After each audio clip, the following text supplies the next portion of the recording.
All right. Welcome back to another episode of Whyspace. Hey guys, Hello, Becca. How are you? we are good. We are in the thick of Fiesta down here in San Antonio. I Oh, think what is that? if you don't live in San Antonio, I don't think it's a thing. I don't think so. I mean, I love a good fiesta, but I don't know what It you're talking about. is, think of Mardi Gras, Right? Texas, and it's a big deal. Kids are out of school tomorrow. What? It's a 2 Oh, thing. We've had events. All the kids' schools had their own parades today. We had to make a float for Grayson to take to school for his friend. It's a oh, huge deal. oh Companies no. are closed. Yeah, Mm-mm. it's a thing. Listen, we lived in Houston for a minute, like literal minute. We were there right at a year, only because our lease lasted a year. We hated every second. God bless Texas. Y'all are fine, but Houston is it's not my vibe. But this whole what was it called? Go Texas Day? Like where there's like they come like they're cowboys and ride in on the interstate and they were out of school and everybody dresses in Texas like Western gear. That must be a Houston thing. Listen, I knew then that we were in the wrong spot. I was like, "I'm sorry, what is happening?" Mm-mm. Nope. Nope. We're Yeah, just real in Texan. yeah, like, y'all just feel like we really need to celebrate a lot of things. We We don't celebrate anything in Arkansas, but listen, our festivals are like we have our most famous festivals, we have Toad Suck Days in Conway. Toad Suck. toads. Yeah, Okay. it didn't cut out, that was real. Yeah, and then, like, we have the Watermelon Festival, that's a big deal. Okay. We do have the world's shortest St. Patrick's Day parade. We are known for that. Short parade. Listen, it's a lot of work for just a second, though, that's too much for me. Um, and then we have the Coon Supper. Mhm. That feels important. Yeah. So that's what we celebrate in Arkansas. Okay. Feels Listen, on everybody's got to have something. it's on I brand. was in the store the other day, and you know how you start walking up and down aisles, and then you're grabbing stuff that like, Oh, yeah. Mhm. but it's here and it looks cute. And I need some coasters in the living room, Mhm. and they had Texas shaped wooden ones. And I went Yes. to grab, and I was like, "Don't be that person. Yeah, Don't decorate your house with Texas." I was just praying right when you started, "Please don't buy them. Please don't buy them." Oh, I'll Yeah, send you I some. looked at them, and I was like, "I can't do that. I can't be that person." So, okay, like, it's a thing I think it's, like, a thing with, like, all college and high school boys that they, like, want an American flag in their rooms. Uh, Okay. Now, are y'all like do y'all hang the Texas flag in your rooms? Like most Americans would our country? oh yeah, that's a Feels thing. that feels right and Thing. wrong all at the same time. Okay. And every place here has the Texas. If there's an American flag, there's a Texas flag. If You there's know what like, my beef that's where my beef began with Texas. As a small child, I found out that Texas was the only state that can or does fly their flag higher than the American flag, and I said at that age, young, like maybe 1st grade, I was like, "That ain't right." no. Now I will say, every place that I've known that has the Texas flag, it's either on its own pole that's parallel to the American flag, or it flies under the American flag. I've never seen anybody actually put it above it. How do you feel y'all, let me just go ahead and tell y'all something. This is not in the show notes. It's probably gonna be our better content though. How do you feel about the Christian flag? I mean, I guess everybody gets to have their flag. I'm I gonna be mean, honest, I've never seen it except for maybe when we were doing VBS as I kids. was gonna say y'all didn't walk in carrying it in That's VBS the with your only time I probably ever saw it. well, Judd goes to a Christian school here in Little Rock. I'm pointing right here because it's literally next door. And they've got the American flag, the Arkansas flag, and then the Christian flag. Now it is down. It's not on the same pole either, but I don't know. I always feel weird about it. Like, I don't know. We need a flag. But you're right. Everybody has a flag. There's the gay flag. There's the country's flag. I mean, everybody's got a flag. So, And there's a pledge to all the flags. oh yes, I remember in VBS doing the Christian. Oh, I couldn't So tell you the what. funny thing is, I grew up in Texas, went to middle school where Patrick Mahomes went to middle school. Um, And so every morning you start the day, pledge of allegiance, and then you pledge to the Texas flag.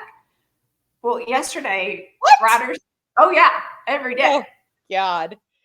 So what yesterday, do y'all say? Like, the stars are big and bright here deep in the heart of Texas? To the Texas. Of course. It's a whole thing. It's a whole thing. Oh, man. So last night, Ryder had his induction into NJHS. And so they start the ceremony with the Pledge of Allegiance to the flag and then the pledge to the Texas flag. So I'm standing there belting it out, and I realize no one around me knows the pledge to the Texas flag. I didn't put the words up.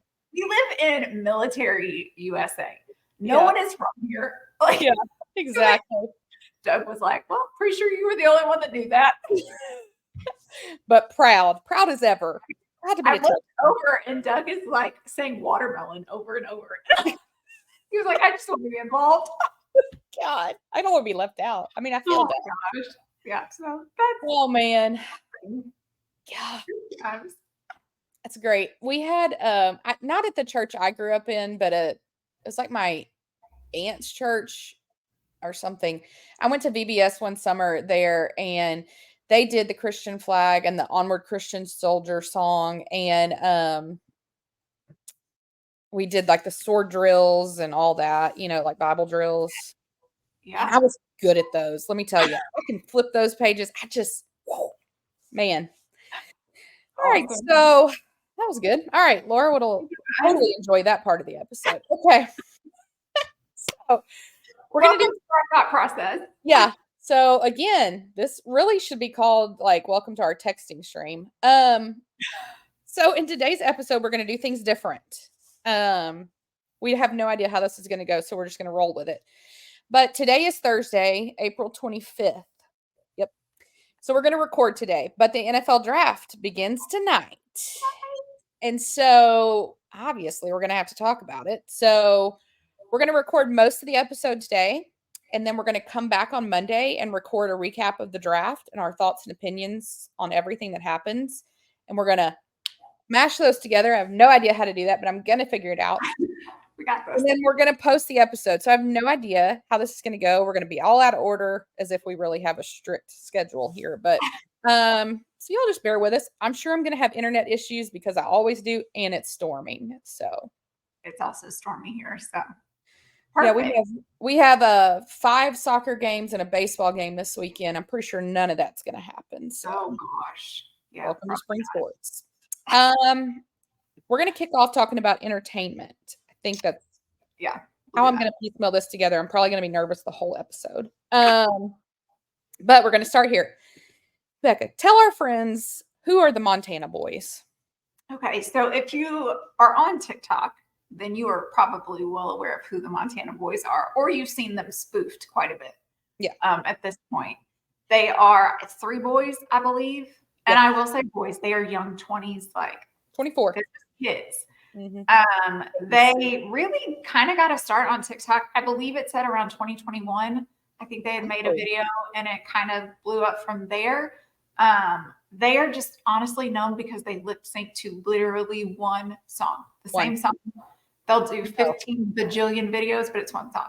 Mm-hmm. They recently blew up on TikTok even more so because Kristen Cavallari is now dating one. Now she is in her late 30s. I believe she's our age, late 30s, early 40s. I'll take a peek real quick. And if you don't know who Kristen Cavallari is, I always approach these episodes like I'm talking to Laura. So Kristen Cavallari was on the Hills, Laguna Beach, that whole world. She was then married to Jay Cutler, who was the quarterback in the NFL. They're divorced. She's got some kids. She has a fantastic store called Uncommon James.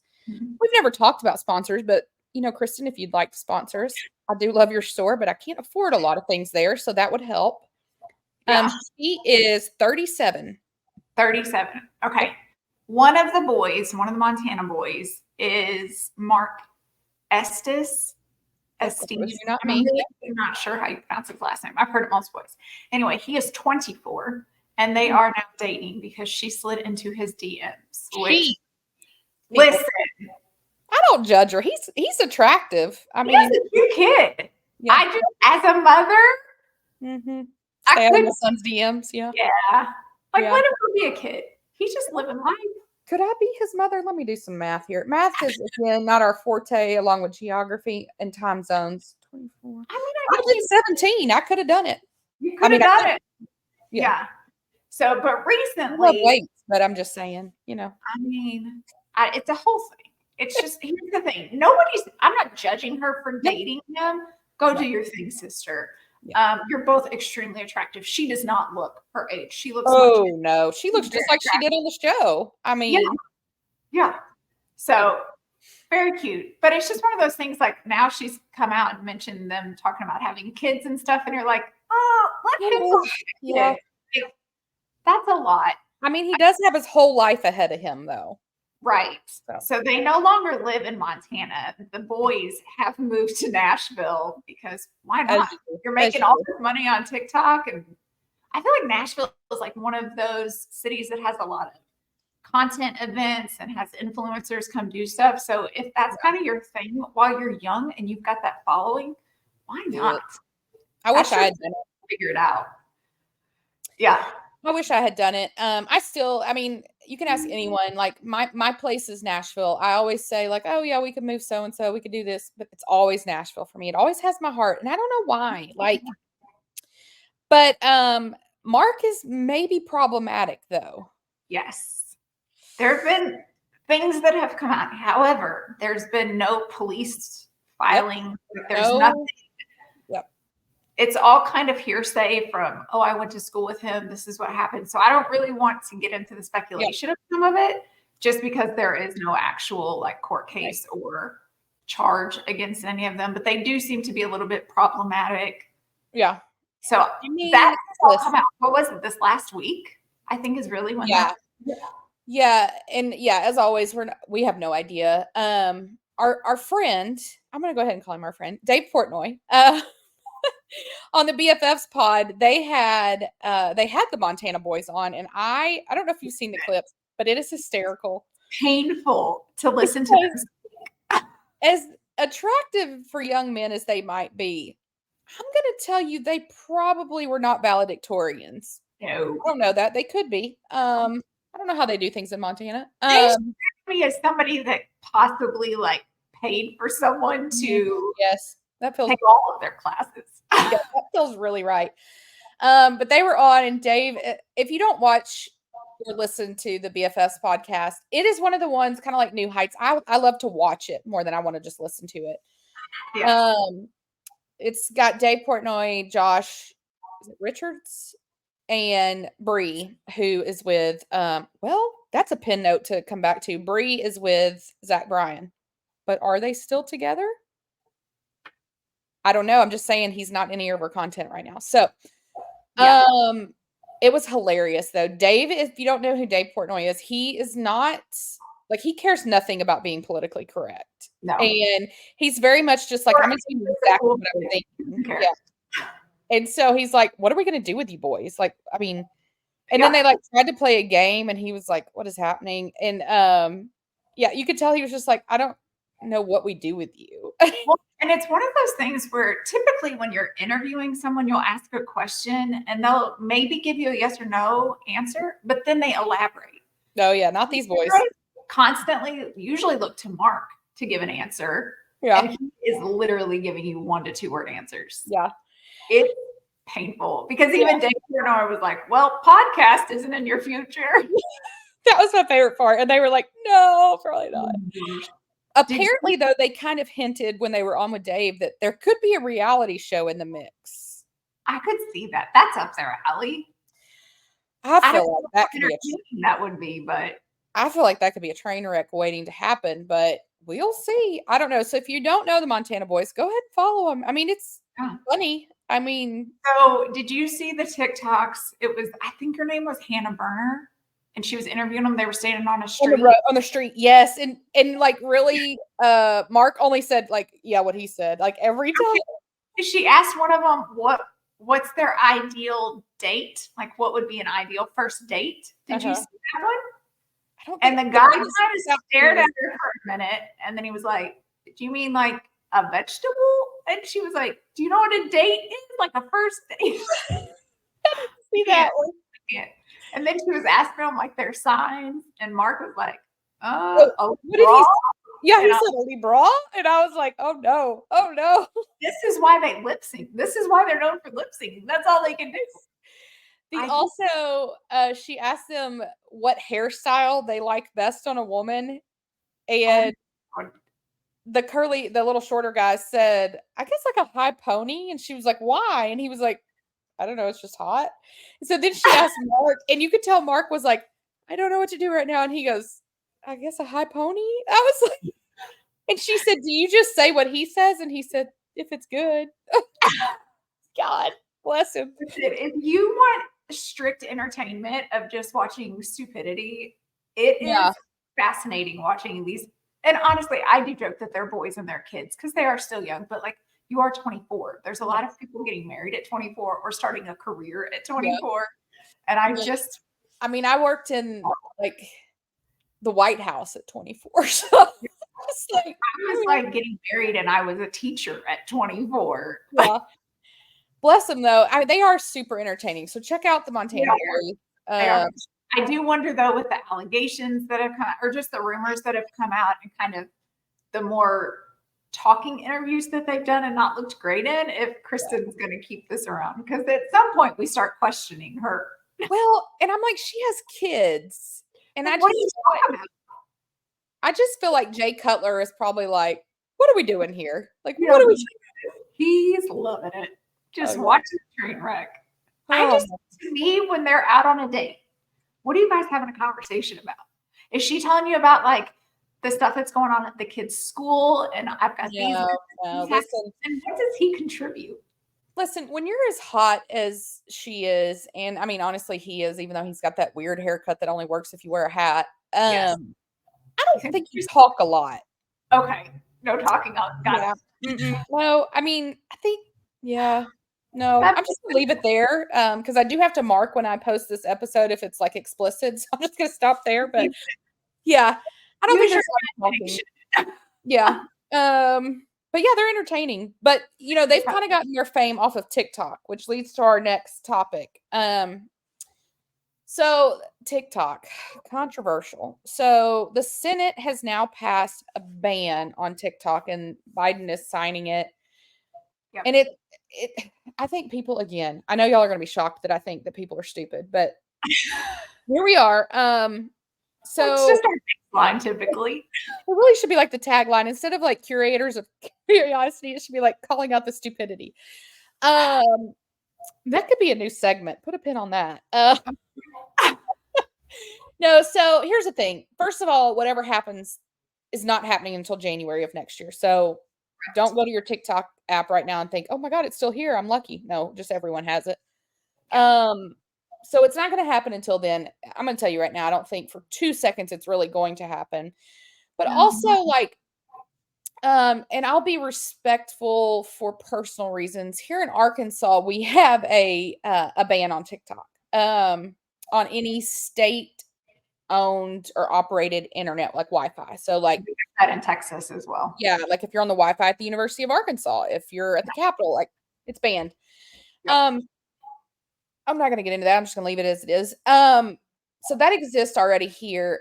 But the Senate's issue is that it is a Chinese entity that owns the app. And of course, a lot of people believe that the Chinese government is spying on Americans through TikTok. Are they? Probably. Are they anyway? Yes. Yeah. So, okay.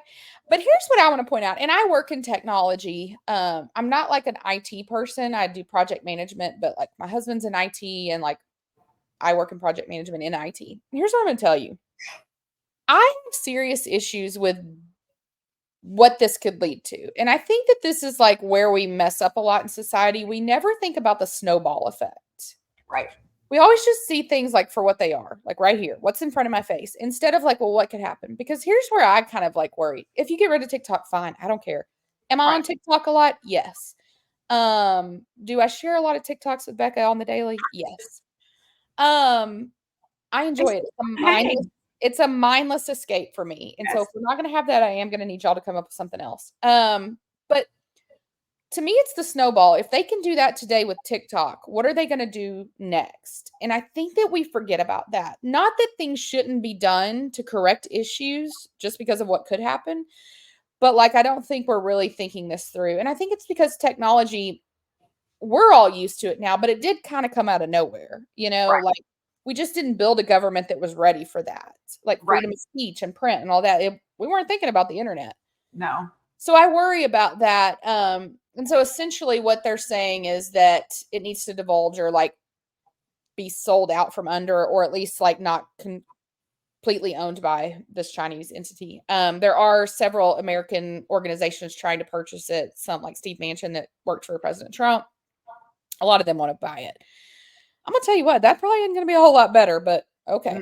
I honestly feel I'd rather the Chinese be spying on me than my own government. And that may be where we are. But I guess my biggest beef,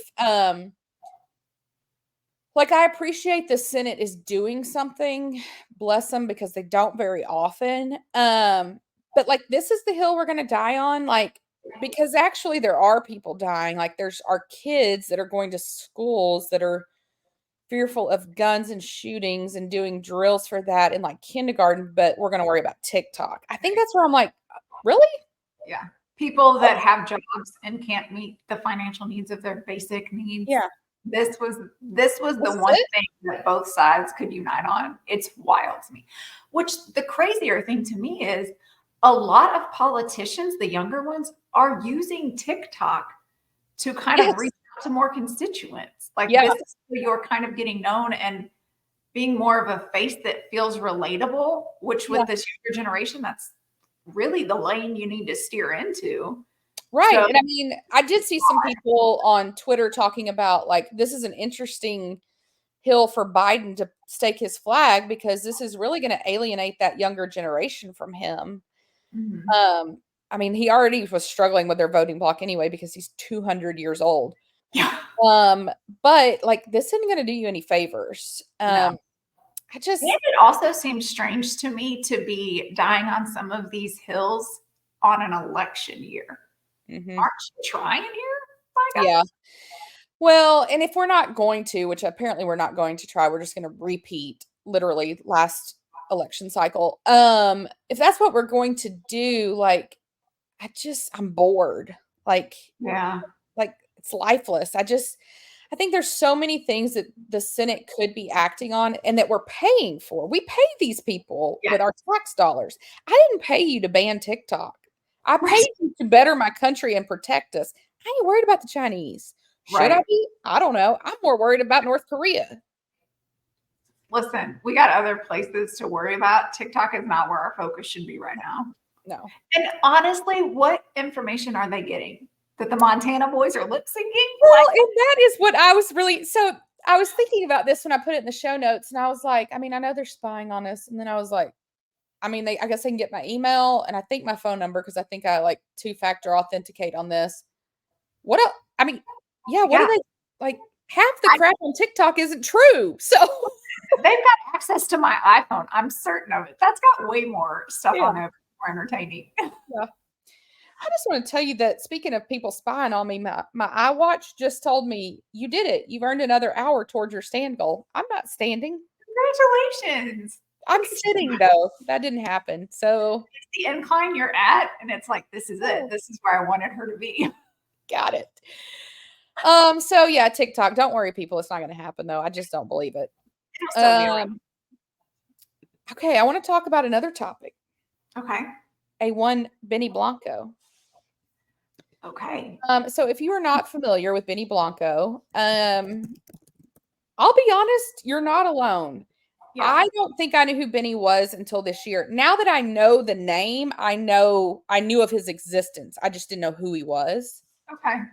So Benny Blanco is a music producer, like a record producer. He writes a lot of music. He's a DJ. He's a music executive. He's like literally done a ton of stuff and won a ton of awards. He's been in the Hall of Fame for songwriters since 2013. Yeah.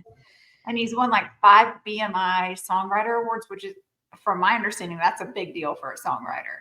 Yeah. And he's only 36. So super impressive. Like you did something with your life. You were the opposite of the Montana boys. So Benny Blanco, though, go ahead and go out and Google him. Probably not what you're picturing. No. Just saying. He And really if you see him on TikTok, you probably wouldn't know all these accolades. Yeah, he is a very big proponent of smoking weed on his TikTok, but he cooks a lot when he does this. Yeah, he doesn't smoke weed on TikTok. He makes this weird noise, creeps me out every time. Anyway, he kind of came into my sphere this year because he is dating Selena Gomez. When I say this year, I really mean last year when they started dating. He is with Selena Gomez. I think they, from all accounts, appear to be very in love, and he appears to be very good to her, which our girl deserves. So I'm good with that. Maybe not who I kind of pictured her with, but it is what it is. But I have been a little bit critical of Benny Blanco. He's just kind of a weird dude, and I don't know, just throws me off. Anyway, I told Becca I saw him randomly on TikTok. I saw an advertisement that he was on the Jay Shetty podcast, which we know that Jay is potentially controversial too. I don't typically watch his show, but I saw this clip and I was like, that was a little bit interesting. I think I'm going to check it out. So I have listened and watched the whole episode. Jay's as creepy as it seems that he might be. But Benny actually impressed me. And I texted Becca and I was like, well, you are not ready for this. Yeah. And listen, when I text her that, it could really be a myriad of things. I would assume you were probably very startled when I said it was about Benny Blanco. I really was. Because you're like, it was actually really good. And I was like, Benny, are you off today? What's happening? Did you get in the kitchen with Benny? No. It was actually very interesting. So he was kind of like telling his life story, and like we're talking dude was in high school. Like I think he was even 15, like not even 10th grade. I don't know what y'all call high school, but like 9th grade-ish. He lived in Virginia, and he was like going to New York on a train all the time, like working in the studios, and he would just like show up and like beg these people to let him work. So it was very interesting and very like just really go get it kind of thing. But he talks a lot about mental health, which I think is a perfect combination with Selena. She's obviously very big in the mental health space with the Rare Beauty Foundation. But it's a great interview, and he's very interesting and very like enlightened. I don't know. It was just mind blowing to me. Yes. And the first time I saw him, I only got introduced to him because of Selena and seeing him. And I was like, who in the world is this guy? But then when you actually look him up, I was like, oh, he's been in her sphere probably for a long time. He writes with extremely famous people. He's written with. He wrote Diamonds. Yeah. He wrote the Rihanna song Diamonds. And I'm like, that was enormous. Kesha TikTok song. He wrote on that. He's written with The Weeknd, One Republic, Wiz Khalifa, Keith Urban. Like he's written with all genres. The interesting thing about Selena and okay. Totally sidetracked that I'll go to in just a second. He works with Justin Bieber. I don't know that he still does. He did. And obviously, if you don't know the Selena Justin lore, God, I can't even help you anymore at this point. But they were together forever. It was a whole thing. It's a whole thing still. Comes up all the time still between Haley and all the people. But I think that's how Selena got introduced to Benny, like back in the day. Now, I would love to know when Selena comes on the show, I would love to know how they like spun this to suddenly be in a relationship after all these years. I feel like that had to be like a weird turning point. Mm-hmm. But I will say, go check out the interview with Jay Shetty and Benny Blanco. Again, not something I would normally think to promote, but it was really good. Sometimes these people completely surprise us when they sit down clear-headed and give interviews. Yeah. Well, and I think that was the thing too. I think potentially he was maybe not high in this episode. He may have been, I don't know. But a lot of times when he has a cookbook coming out. And it's weird because the videos he makes on TikTok, he'll be like, he's high. And so he's like, I wonder what it would be like to like take a pizza and combine it with French fries and like make a sandwich. And you're just like, what is happening? We're making a whole cookbook, but it's not like like he worked with very famous like cookbook people to make this. And And so I've seen other interviews where they're like, Benny's actually an incredible cook. Like, okay, that's your thing, my guy. but when he talks on his TikToks, you're just like, okay, Yeah. really? But he was very just I mean, he definitely has kind of a quirky personality anyway, but it's Yeah. just very interesting interview. So I say go promote it. Yeah. His Um, personality definitely fits in with the newer generation of content creators, famous people, musicians. That's kind of more where he falls. yeah. Well, it's interesting that you say that. That's a good segue. We didn't even plan that. But so I put this topic on our show notes. Becca sends me a message today. Where are we going with this? Let me just tell you. What rabbit hole are we going to jump here? Yeah. So I've had this thought in my head for a while now. I think like watching the award season with the actors and actresses that won and were nominated and then different like movies that are coming out and everything. I think this really spun in my head when we had the conversation about Margot Robbie and kind of the choices she's making. Obviously, she did Barbie. Huge. But on the outset, you probably would have looked at that like we're making a movie about Barbie. Yeah. And now she's going to be in that Monopoly. Monopoly, and I think she may be connected to the Clues. Sims. Yeah. Sims one. And I just like, what are we doing? And so, but I think about Margot Robbie, and I would say, this is my opinion, but I would say she's probably one of our biggest actresses right now. Yeah. So Agreed. then I was thinking, like, is this what we're reduced to entertainment wise? And then I got to thinking about like actors and actresses that were famous like back in the day, right? Mhm. Like, I just forgot her name. Meryl Streep. Audrey Hepburn. Audrey Hepburn. Oh, Katharine Hepburn. Is that a person? Katharine Hepburn? I feel like it is. That's something. Yeah, but Meryl Streep, like all these people, I was thinking about like Martin Scorsese and like even a little bit newer, I was thinking about like Julia Roberts and like George Clooney and all these people.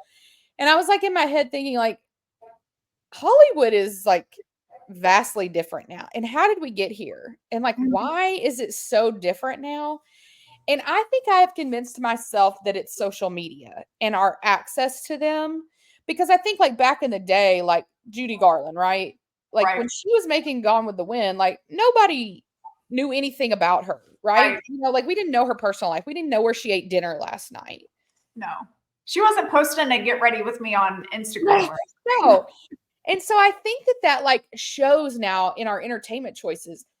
I mean, Barbie was a fantastic movie. We reviewed it on here. But again, like that whole premise, you're just kind of like, and we talked about this too today. The news came out that Jennifer Aniston is going to direct a new remake of the 9 to 5 movie. It was a great movie, and I love Jennifer Aniston. Do we have to do it again? Like, Yeah. why is everything a remake now? And is it because like we have kind of dumbed down the entertainment world from what it used to be? I don't know. We're just out of ideas, I guess. How is that possible though? Like with all the technology that exists today, and like when people do put out original things like Torture Poets Department, things like that, these people are creative. So how are we stuck with this? And why? Well, and honestly, I think some of the remakes are some of the comedy type genres. Mm-hmm. And even Doug and I were talking the other night. I was like, a good comedy movie hasn't come out in a while. Like we used to get a couple a year. And so I don't know if people just aren't having fun in life anymore. And so their ideas are, who even knows? But it's also interesting to me with the whole old Hollywood versus new. I do think social media plays a lot into it. I think that streaming services play a lot into it.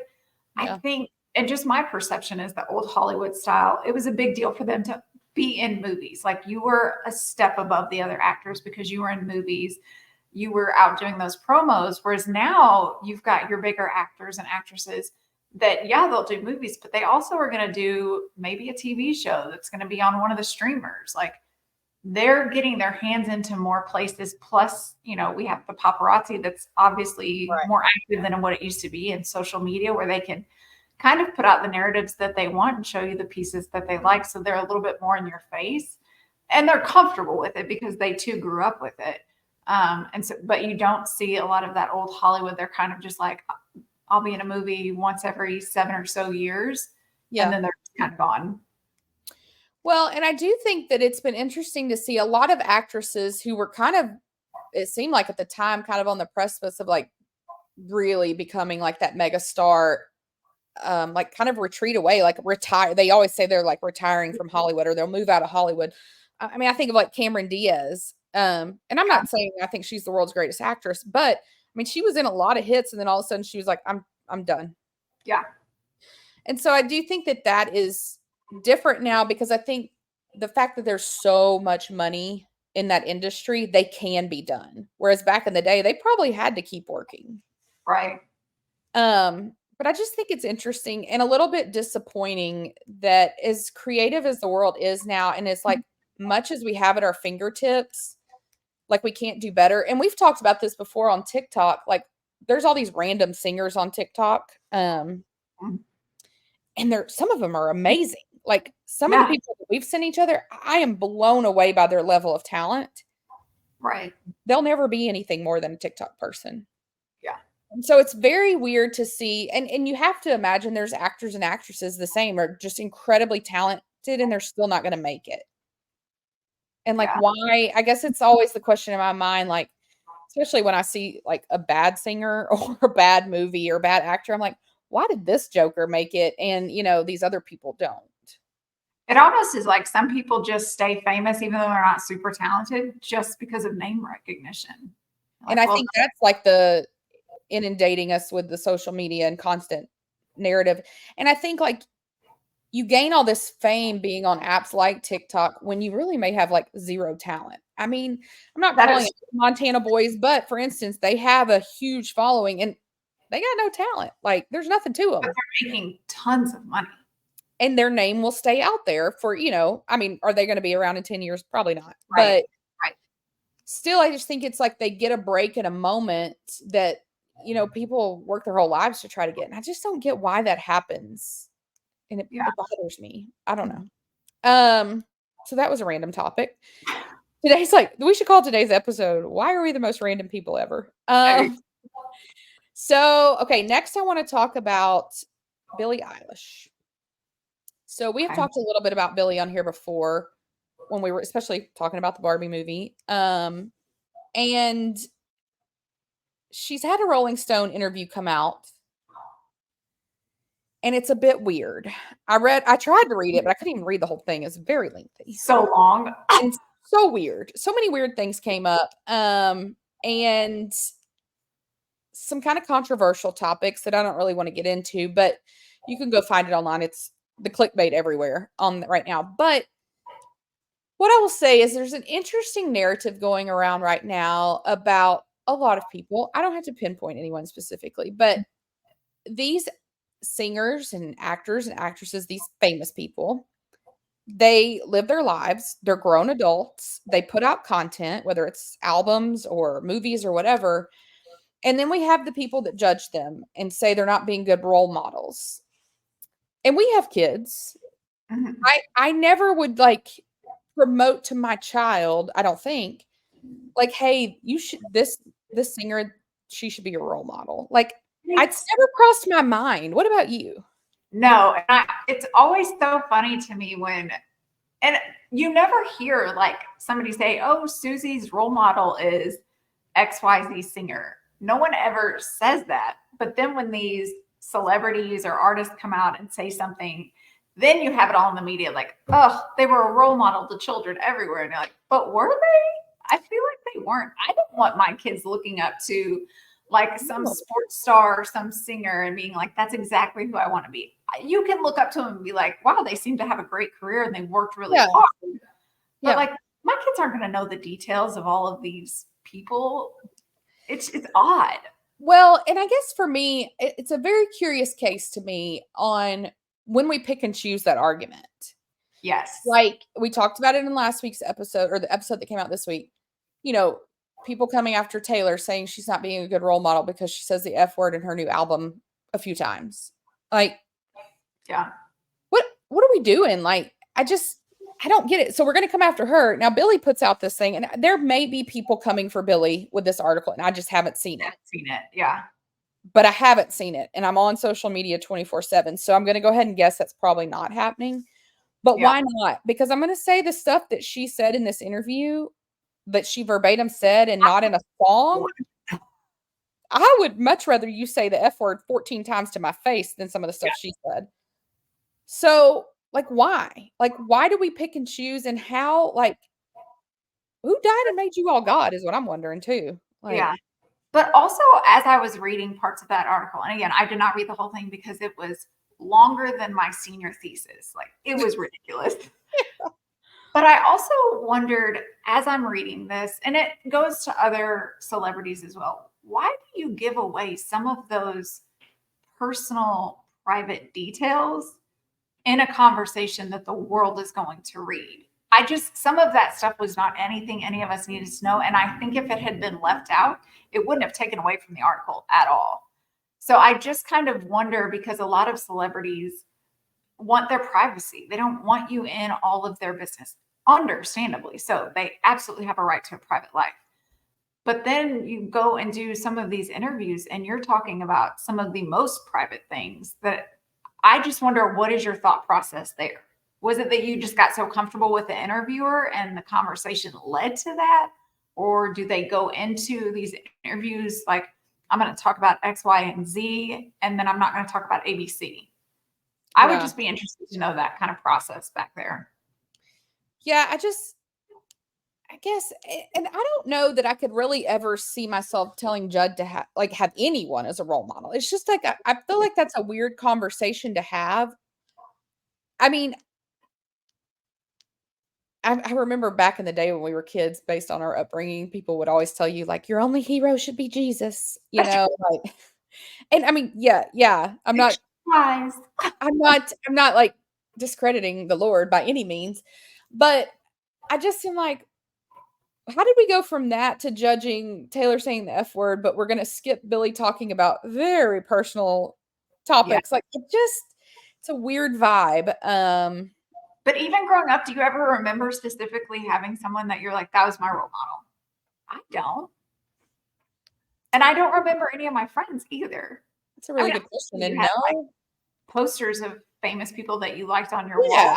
But I don't ever remember anybody saying that was my role model. Not that I can think of. I mean, that's why I think it's just a very convenient argument that these weird. Now that you mention it, maybe that's what's wrong with me. I've never had a role model. Maybe that's But I don't think a lot of us have. I don't remember ever, like, I remember having conversations, I want to be whatever when I grow up. But I never said, like, I want to be like this person when I grow up. Yeah. I never said that. Like, maybe I wanted to have that career, but I don't ever remember specifically seeing someone and being like, I want to be exactly like her. Well, and it's like Judd, for instance. If you ask Judd today what he wants to be when he grows up, he says, well, I mean, on a good day, if he's not in some delusional world, not that this isn't delusional, but he says, he always says he wants to be a tight end for the Kansas City Chiefs.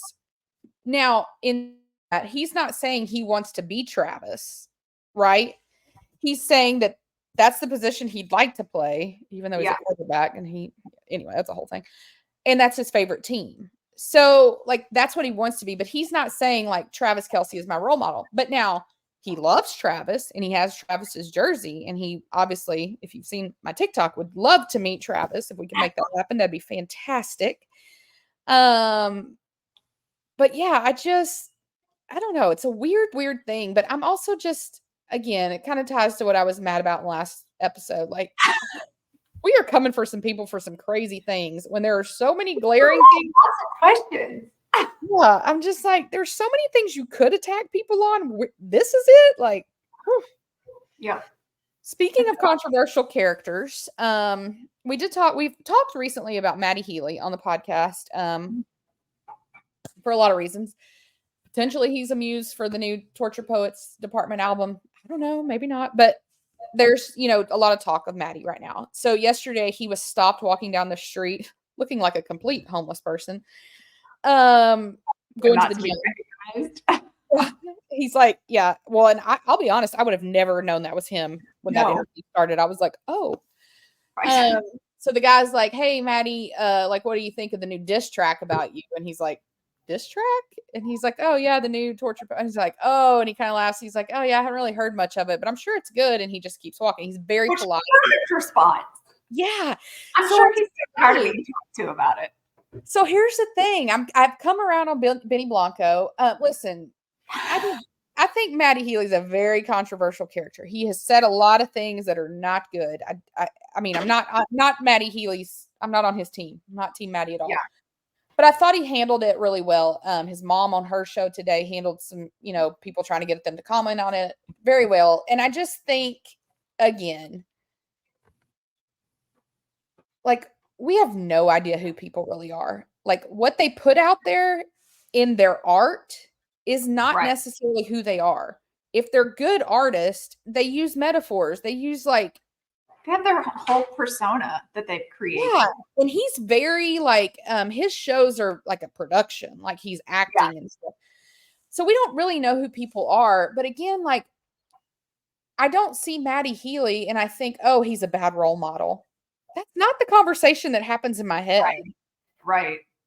And I like the 1975. I like a lot of their music. I don't particularly like to watch them perform because it feels like watching a train wreck, but because he's a mess in those shows, but it stresses me out. But I do like their music. But I never again am I like, oh, that's a good role model or that's a bad role model. Like, we don't know who these people are as much as we think we do and want to. Like, we don't know. But now he has, I will say, I'm not going to excuse Matty at all because he has himself said some things that are not good. So I just wanted to point that out, though. Speaking of not a good role model, would you like to talk to us about Harvey? Yeah. So Mr. Harvey Weinstein. Back in the media. Back in the media. We thought he was just gone in prison and we didn't have to deal with him anymore. Turns out his 2020 rape conviction just got overturned today. I think this morning. Yeah. That he was serving time for. Now, he was also convicted of some rape allegations in 2022, and he's serving 16 years for that. So it's not like he's getting out of prison, but it's interesting that this one got overturned. And the reason that it got overturned when he appealed it was because they had said there was prejudice by allowing some women to give testimony about allegations that were not part of that original case. So there's going to be a new trial. Like, the court ordered a new trial. So here's my thoughts on that. Like, one, is this man, A, can he pay for lawyers to go through a new trial? B, is he going to be around long enough to do that? Because he's up there in age. But then also, C, these women have to relive this again in another trial. And that just seems traumatic for them. I think, too, I mean, let's be honest, dude's a scumbag. 100%. But it is a good reminder to people in this profession, please do your jobs correctly. Because when you don't, bad people walk. And when you don't do your job correctly, good people get punished for things they didn't do. So it'll be interesting to see what happens. I still don't think that we'll ever see a day that he's free. I don't think that's going to happen. But I think it sucks, really, the way it all works, because it's not that there's no doubt about his guilt in the situation that was overturned today. No doubt. But because of the way the proceedings were handled, it gets thrown out. And that's such a slap into the face of the people he obviously did something wrong towards. But so here's my thing. If your reasoning for overturning this conviction was because testimony was allowed into trial that should not have been allowed, why didn't a judge, a lawyer, prosecutor, why didn't any of them catch that and be like, we need to retract this statement, put something into the record to say the jurors cannot consider this during their deliberations or something? You could have ended that right there. So to me, it's just wild because I think, this is your job. This is what you do for a living. No one caught that you had multiple women talking about multiple things that did not pertain to the case. That's crazy. Well, and I know the legal system takes forever to do anything, but also we're talking about this hearing took place in, wasn't it 2020? Yes, this is the 2020 conviction. So we're 4 years later and we're suddenly going to do something. I mean, maybe they've been appealing it ever since and it just takes that long to do things, but which that in and of itself is a bad system. Yeah, I don't know. It'll be interesting to see what happens. I think the thing about Harvey too, like these were the two trials that put him in prison, but I would bet to think that there are probably hundreds more that he could be tried for, And so it's like he should be under the jail anyway. But yeah, also he's old and he does not look like he's in good health at No. all. And He had a so lot of health issues back in 2020 yeah, when trials and everything started. His might have started actually like the trials in 2019. yeah. I mean, couldn't happen to a better guy. I don't think he'll ever see light of day, but No. and again, ordering a new trial, they're going to have to go through evidence. They're going to have to go through witnesses, subpoenas. Like this is not like a new trial is going to happen this year or even next year. No. Or if it even happens. Yeah. Another controversial topic that I'm just interested in talking about because I saw a picture on TikTok yesterday. Shocker, I'm not real sure how you say this. I think it's church home, right? Just like all one word. I was saying it. Okay, we'll go with that. It works. So if you're not familiar, Judah Smith is a quote unquote famous pastor. His dad was a big pastor on the West Coast too, and he kind of inherited his dad's church when his dad got cancer and passed away. And that church is in Seattle. And then I don't know how it all came to be. I've not done my deep dive on Judah and all of this, but he kind of became like one of the pastors to the celebrities.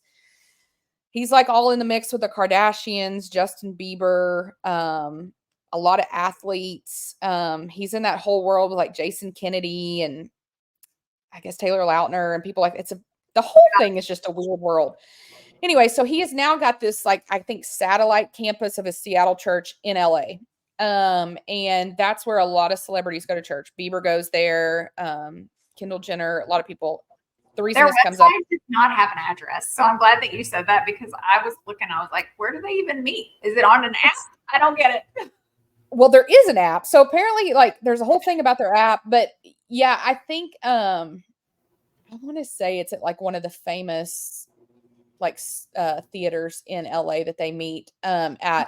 Yes. I am only familiar with the fact that it's in LA because of they always post pictures of celebrities coming in or out of a service. So the services in LA happen on Wednesday nights. And so last night I saw there was some pictures of Lana Del Rey going in there, which I knew Lana goes to church there because Judah and his wife have come to a lot of Lana's stuff. So I kind of knew that already.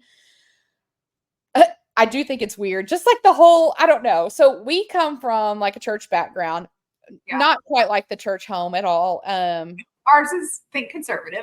Yeah, and like Southern Baptist, not like Hollywood church kind of place. Right. But there's a lot of controversy around church home and around Judah, and it gets the reputation of very like cult like. It's always described that way by people that don't go there as cult like.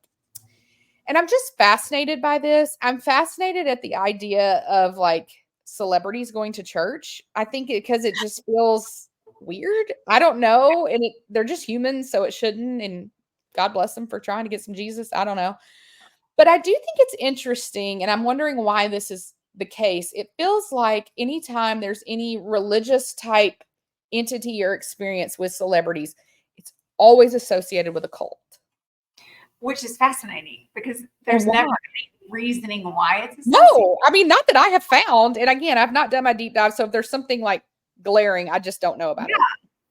But and there's no, like, I can't figure it. And I don't know if it's just because, well, it's a cult because it brings this group of people in. It caters to this group. If you're not famous, you're not here. But if you look at like their media posts and their website and things, it doesn't have any celebrity. Now maybe social media has some celebrity stuff, but it looks just like a normal church. Like I got on their website and at first I was skimming through because I caught one thing that they were talking about prayer and they specifically said start with like 4 days of prayer. And I was like, I don't guess I've ever been given a number. Yeah.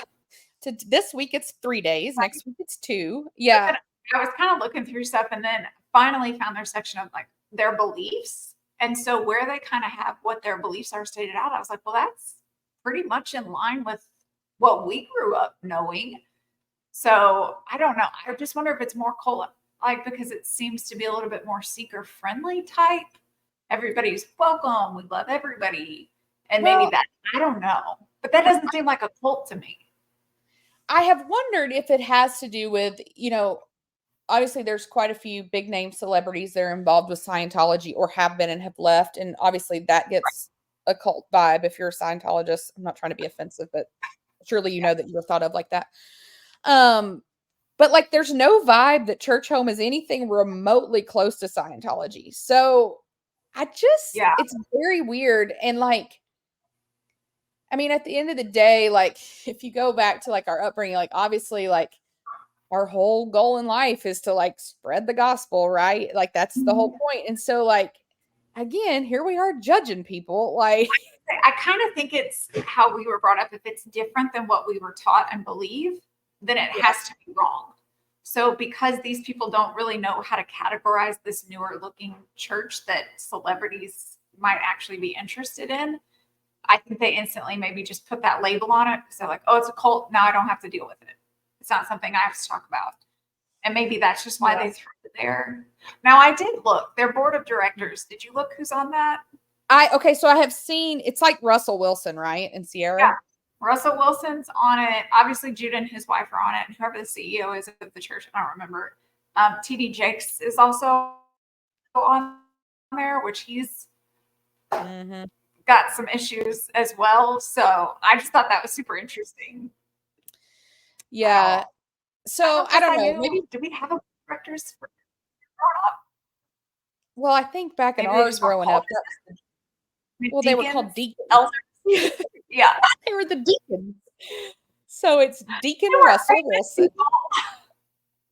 No, I think that's the problem. We don't know what to do with celebrities. I think that's the problem. Like and I also think because the roles that they have or the songs that they sing, automatically you put them in these categories. And you're like, well, if you sing this or you say the F word in a movie, then you can't go to church. Now you're a bad example in saying, church is a mockery. It's another way to judge them. Yeah. I think that was all we had on entertainment. So we're going to, I think this is where we're going to get confusing. So normally we would switch to sports now, but first we're going to do our Y Factor segment. And then we're going to go to sports so that we can tie it together with our NFL draft. So even though this is normally at the end, Becca, please tell us something you're loving and why you're loving it. Okay, so my why this week, and I know that you're going to love it as well because we discussed it, is Spencer Pratt. Oh, yes. That's a good one. Did we ever think in a million years that we love Spencer Pratt? Come on. He has been one of my favorites to see on social media. Now, if you don't know Spencer Pratt from way back in the day in the 2000s, he was on The Hills, Laguna Beach, all of that. He married Heidi Spencer. That was a whole thing. I think that they are, honestly, that should be a case that is studied. He knew exactly what was going to get him clicks and get him paid. And he and Heidi created these personas for a reality TV show, and they just ran with it. They knew how to get paparazzi on them. They knew how to get paid for shots. They worked the system, and it's been really well. But to kind of see him now on social media, he's grown. They have children now. And he's just very honest, but he's clearly a big Taylor Swift fan. So to see him get excited about merch, and he's always rooting for the underdog. He's so much fun to watch. And every time I see a clip of him, I always send it to you. And we're always shocked that we love him. Well, it's funny. And we were just talking about this couple before we got on here. Again, things I didn't have on my bingo card. Loving Spencer Pratt and loving Brittany Mahomes. Right. I just did not see either one coming for me. And here I am. And I think, so yes. Are they Swifties? Yes. Am I a Swiftie? Yes. But even this week, Brittany did some stuff on social media kind of proving what I really like about them. Yes, they are loyal is what it is. And they are loyal to Taylor. So I share that conglomerate with them. But it's just the fact that like, I like good people. I like people that are loyal to their people because so many people today have no idea what loyalty is. And so are they controversial? Sure. But I really think we all are. And we just kind of like, again, it's the whole like no sin is greater than the other back in the day. Have one person that everybody is like, oh, they're great. they're always going to be kind of in their lane, in their category, and people aren't going to like them. People are going to like them. But it's fun to watch people like Spencer Pratt or Brittany Mahomes that do have these negative narratives around them. But then when you actually get to see them in interviews, or they, put parts of their lives on social media, and you're like, okay, but they're like a good person. They just got these storylines around them. I appreciated the interview that we exchanged this week with Spencer. He was on someone's show. I don't even remember who. Maybe Heather McMahon. I can't remember. McDonald, McMahon. There's so many Heathers. Yeah, he was saying like he kind of got into the Taylor thing when the whole Kim Kardashian thing happened, which is funny because he's like, if you don't know, again, Spencer is connected. He's really good friends with Brody Jenner, who is, I guess, still like an ex-stepbrother of Kim now. But at the time, yeah, they would have still been married at the time. So I appreciated that. He picked a side, and that's what he said. He's like, I picked a side and I rode with it. And he was like, and I just hadn't gotten off. And I'm like, I can respect that because that's really what, in that whole situation, that's what everyone has done. So yeah, that's a great one. I love that. Thanks. What was your one this week? So my thing that I am loving is the tickets have sold out for the Dallas Wings game against the Indiana Fever, which is Caitlin Clark's WNBA debut. And actually, my friend from college, Becky, I mean, I say friends, we know each other, but we never like hung out. She has tickets to that game, and she posted on her Instagram last night, like, hey, if anybody's interested in going with me, hit me up in my DMs. Well, your girl sent a message immediately and was like, I would love to go.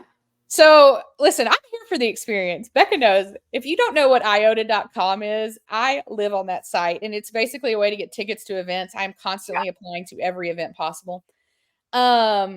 So I can't do this travel on a whim. I need my spreadsheet. I need all my expenses. It's never worked out. Like I got those tickets to the VMA thing, and God, that still plagues me. But anyway, so Becky's mom may go with her, but if her mom bails, I'm in. But I love it. It's what we've talked about on here. Like, and this is what it's going to take. We've talked a lot about like how can women's sports get to where it deserves to be, and that's what it takes.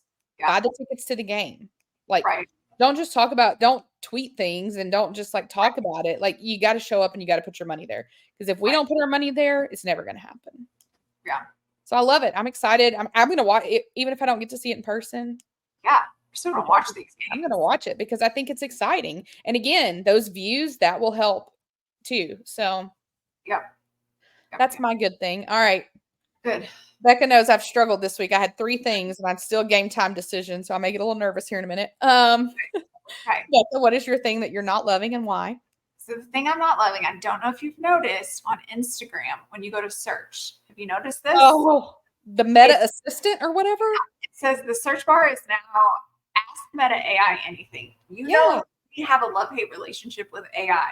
I can't trust it because it does so well in some forms of media. Right. So why did we change it? I just need to understand why. If I type into this, because you're already like the algorithm already knows what I'm typing and looking for. Yeah. And the algorithm really does well most times. So I need to understand why we changed it. What else are you getting now? Because it changed there. We're not banning Instagram, we're banning TikTok. It bothers me because I hate that thing. It bothers me because I'll go into like something will happen and I'm like, oh, I need to go look at this person's Instagram, and I'll go type their name, and God forbid it's a celebrity, which happens a lot, because then I'm going to get 1,400 articles about that person. No, I just need their account. Right. I just see AI and I instantly mentally start turning to my mother, and I'm like, this is how the government gets me. This is what does me in. This is where we end. That's a good one. Yeah. So game time decision. What are you picking?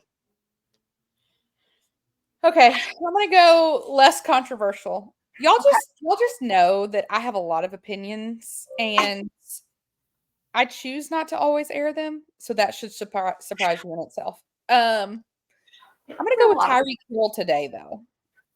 Oh, I almost put him as mine. Oh, that's so funny. That's funny because Spencer Pratt, if I had been thinking long enough, I would have come up with him for my good one. So Tyreek Hill, if you're not familiar, wide receiver in the NFL, one of the best currently. I will say I don't think that Tyreek Hill is one of the greatest of all times. No, I don't. He's not proven that at all to me. He's fast as lightning, but no.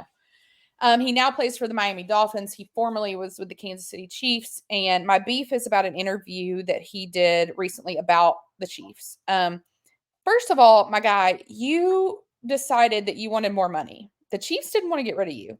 Yeah. But you decided you wanted a lot of money. You're pretty injury prone and you're very controversial. So, you know what? The Chiefs said, no, we're good. Yeah. We're not going to pay you more. We want to have you. We love you. No. So he bolted for money. And we've talked about that on here before. These guys chasing money instead of rings. It's a weird thing. And not that he wasn't going to get paid. Like, he was still getting paid in Kansas City, just like a few dollars less. So he did this interview and he's done a lot of things. Like, during the Super Bowl run, he was always tweeting, very like supportive, like, you know, whatever. He did make some kind of offhand remarks about Travis and his personal life and all that. I don't love that. But he did an interview recently where a couple things he complained about. He thought that it was disrespectful to him that the Chiefs let Isaiah Pacheco wear number 10. Okay. Listen, buddy. You didn't do anything. Like, right. Did you make some big catches? Yes. We're not retiring your number, my man. The Super Bowls came after you left. Like, what?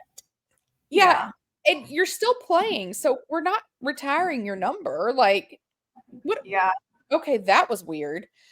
And he talked a lot about how he struggled watching the Chiefs win. Well, you know, that's what happens. And I think that my beef with him is like, there seems to be a lack of self-responsibility. Could be playing out in his personal life. He has confirmed now he does have 10 children. And quite a few baby mamas. We're not saying 10 kids out of the same factory. So that's something. Again, you're not my role model, so you do you. But like, what are you doing? Like, I think it's one of those cases with an athlete who thought that they were bigger than they are and gave an ultimatum. And then when the Chiefs called your bluff, out the door you went. And now you're like, man, I really miss my ex-girlfriend and I want to go back. Like, you were what we call the bolter, and there you go. Well, and we don't want to get you back. So that's my bad one. But it does lead us into what we're going to talk about with sports. We're going to do some sports before we recap the draft. We're going to start with a little NFL news. The Cincinnati Bengals. This is an interesting case study to me. Because like 2 weeks ago, everyone was like, oh, the Cincinnati Bengals are it. Joe Burrow always beats Mahomes. He's beat Josh Allen. Blah, blah, blah. They have all these players. They kept Jamar Chase. Okay, great. Well, now T. Higgins has demanded a trade. It's like been kind of at the surface, and now he's like, I want the trade. But it's not just him now. It is also Trey Hendrickson, which he's one of the best edge defenders in the NFL. And his situation is interesting because he's told the Bengals, like, hey, I'll stay. This is the dollar. Right. They're like, no, we're good. And he's like, then you need to trade me. And they're like, no. And so he says, well, then I'm just going to retire if you don't. So he's essentially threatening them now, trade me, pay me, or I'm retiring. But again, it feels like you're given ultimatums. Yeah. There are a lot of NFL players in the sea that would love to be snagged right now. And I think if you're not one that's being in the constant conversation of a GOAT or a first-round Hall of Famer, maybe you're not in the best position to be giving those ultimatums. Just enjoy your millions that they are giving you. And I understand maybe it was a hit to your ego because I think both of them just got a 1-year extension last year. Yeah. And so they're like, I want to have a long-term thing so I can just play out my career and retire. And I get that. Yeah. But I just maybe we don't go about it this way. Yeah, I don't know. It'd be interesting to see what happens. Now, listen, we've talked about it on here. We've got a hole in the Chiefs with the wide receiver position. And it could be a bigger hole depending on what happens with Rasheed. Yeah. I mean, would T. Higgins be a good pickup? Yes. Brandon, I don't know how we say this, Ayuk from the 49ers. That whole situation is very ambiguous. I'm convinced we'll know tonight what's going to happen with him because I think he's going to be a part of some trade for picks tonight. There's good names out there, but it's like, I don't know, it'd just be really interesting to see what happens. But it also, all of these people that are like, oh, it's the Bengals year. To me, this is a little bit blood in the water. But wasn't Burrow out on a big chunk of last year? And doesn't he get hurt a lot? Yeah. Yeah. Like the guy's got a lot to like. Yeah, I don't guess I get it, but we'll see. It could be. In exciting football news, or what I find to be exciting, Reggie Bush yesterday, the tush push, got his Heisman back, and it is about damn time, if you ask me. I just think in the day and age we live in now with college sports, with the NIL, and we all know my beef with that, but just everything that's happening in the landscape of college sports, the fact that Reggie did not or had his Heisman taken away from him dude didn't take money. Like, he had a place to live, where Caleb Williams has been like in a bazillion-dollar penthouse during his time at USC. If Johnny Manziel never got his Heisman taken away, Reggie should have never been even spoken to. I'm so happy he got it back. I think it's like, it was totally the right decision. So many years too late. The whole thing was such a debacle. And I've seen the people online, as Judd would say, the neighborhood Karens that are saying, well, what does this mean? If we want to talk about snowball effect, is Pete Rose going to get in the Hall of Fame? You know what? Maybe. I don't know. Like, I just think this was just a mistake from the beginning that they like doubled down on. And so I was happy to see that he got it back. I was happy to see that they took him to the Heisman house yesterday and a lot of the old guys came back. I was happy to see Tebow there.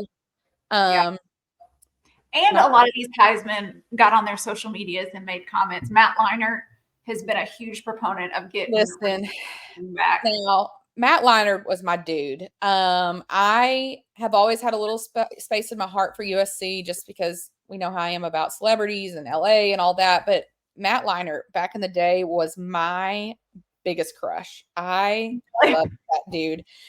And there was a guy on The Bachelor at the same time, Bob Guiney, that kind of looked like Matt Leinart. Bob Guiney. Yeah. So they were like my vibe. And so I have loved seeing how much Matt has like never strayed away from supporting Reggie vocally. I just love it. Yeah. So I'm happy to see that. Quickly going to talk about the NBA playoffs. Just a quick note about it. I know you're not a big basketball person. I am a lifelong Lakers fan that is so ready for that team to implode so we can get new players. But I want to talk about LeBron James really quickly. I did see his press conference.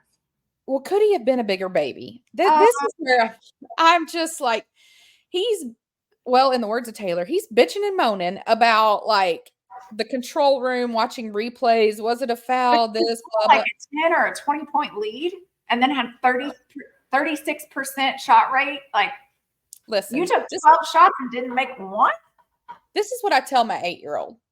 If we come home from a game and he has lost or something didn't go his way and he says, well, the ump this or the ref this, depending on the sport. If you leave a game in the hands of the referees or the officials to make a bad call, then you didn't play the game you should have played, because there should be no doubt. There should be no room for that decision to sway the outcome if you did your job. And if you're allegedly the GOAT, which again, I'm a Michael Jordan as the GOAT person, but whatever. And I like, the argument for me on the GOAT is not Michael Jordan, LeBron James. It's Michael Jordan or Kobe Bryant for me. So, in which case I go with Kobe. But anyway, I just think we want to talk about role models. I do think there are a ton of kids that really look up to LeBron, people that try to mirror their game after him. And I do think he is one of the greatest who have played the game. This to me, like, this reminds me of the years that Brett Favre should have retired. Yeah. He stayed around too long. He had to get traded. Now he's in all this trouble.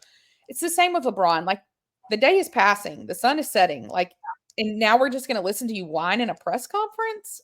Yeah. I watched the Minnesota Timberwolves versus the Phoenix Suns the other night. Mm-hmm. Literally nothing else on the TV. And I was like, let me just catch some NBA. It was brutal to watch. literally, like, you could barely get through a play, and you've got all of these guys clearly fouling each other.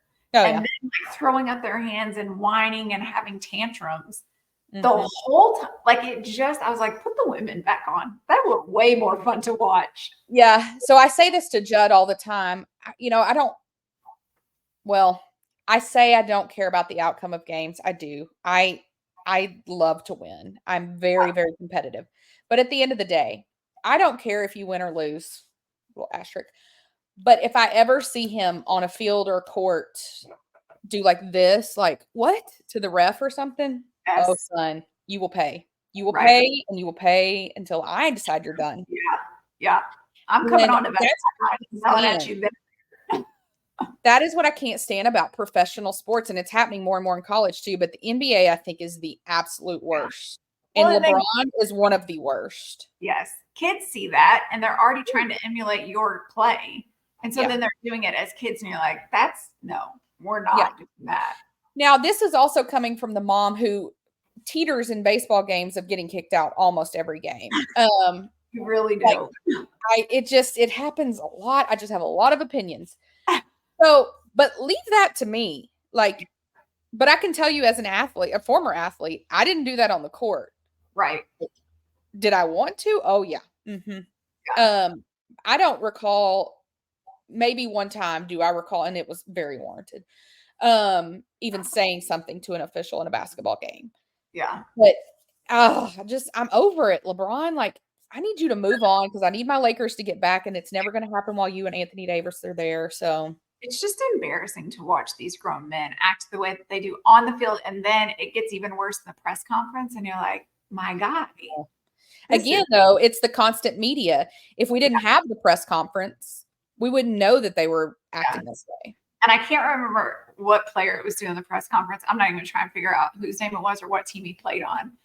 And one of the reporters, which, can we please get those questions pre-checked? And he was like, could you really go through and tell me what happened at the end of that last play? And the guy and he said Jamal Murray made a shot. Made a shot, threw the mic down and walked out. And I was like, honestly, Anthony Davis. Yeah. Perfect answer. Yeah. I just that question. Yeah, the state of journalism is about as awful as our athletes right now. Especially in sports. I feel like you're asking, like, maybe make the statement, but then ask a better question. Yeah. Yeah, it was brutal. The last thing I had in our notes, and I can't remember, did you put this or did I put this? Because we both saw it about the 2-minute warning. I stuck that in there, yeah. So go ahead and tell the fans what we've had happen this week. The NCAA has released some new approvals that they're doing in college football for this coming school year, or this coming season, I guess. But they are going to implement the 2-minute warning. So at the end of the second quarter and the fourth quarter, we now have that 2-minute warning where we'll have a referee timeout. But they're also implementing, on top of that, the helmet communication. So it's basically matching what they already have in the NFL.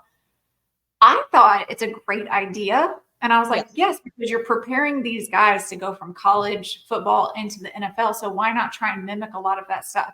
But then I got on and I was like reading through the comments and I was like, oh, is this not a good idea? Because no one seemed to like it. They were like, it's just more commercial time. I was like, yeah, but like it just adds something else to the game. And I don't know. To me, I just like that continuation between the two, especially the helmet communication, because I feel like that would be a hard one to get used to, jumping from college and then to NFL. Now, not everybody has, it's one person offense, one person defense, but still, I like that. I'm sure the coaches like that. I appreciate the communication in the helmet, especially because I think it will help prevent a lot of things that like happened with Michigan this year with the cheating, because now they're not doing the signals or even the posters. And I know those posters are meant to be red herrings that we were talking about earlier. But I know that's what they're supposed to be, but it's still stuff that people can watch the trending and figure out what they are. And so I think that will help in that way. I mean, listen, if you're going to cheat, you'll find a way anyway. But the thing about the 2-minute warning, I think it's fine. I mean, I think probably a good thing, but I think it's the people that have the thought that like too much intervention by officials, like just let them play the game. I mean, I get it. It's always going to depend on what happens with your team, right? Like even like the overtime rules, like the whole thing about official. fumbling the football out of the back of the end zone. It depends on what happened to your team. Did it help you or hurt you before the rule changed? And so I don't know. We'll see. It's just a whole different landscape nowadays. It is. It has to evolve. As the NFL evolves, if college football is not evolving, then these guys are not going to be as effective in the NFL. And a lot of times when these guys go into the NFL, they're starters. It's not like you're going and you're benched for a year so you can learn. You're rust in there with all of these veterans. Yeah, I think especially for quarterbacks, I guess it's always the quarterback on the offense, right? That has the input. It has to be, I would think. Yeah. I think for them, that's such a huge learning curve because the playbooks and just everything and being able to have that coach in your head, like. And it's fast because you can't listen to them the whole time. Like there's an actual time frame on it. Yeah. Well, I think pre-NFL draft, that's all we have to say. Do you have any last-minute predictions for tonight's draft? The last I heard, it sounds like our biggest surprise of the night might be some kind of trade between Vikings and Chargers. So we'll see. I've seen that, and I have seen sounds like the Patriots are in the works of trying to trade so they can get Drake May, it sounds like, which would be interesting. Yeah. I'm going to go ahead and say the Chiefs are going to make a trade because they're number, 32 pick tonight. I'm going to guess they end up trading somewhere like middle of the road, like 15, 16. I don't know what they're going to trade, but I think that's going to happen. And I think Brett Veach is going to shock and piss people off again. I don't think he's going to draft a wide receiver in the first round. Okay. I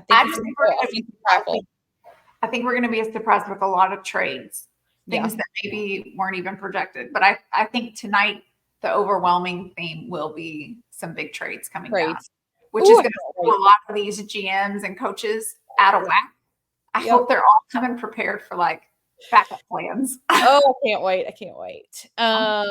So we're going to come back on Monday. We'll record a recap, slice these together somehow, and put it out Tuesday. There you go. All right. That's it for this segment.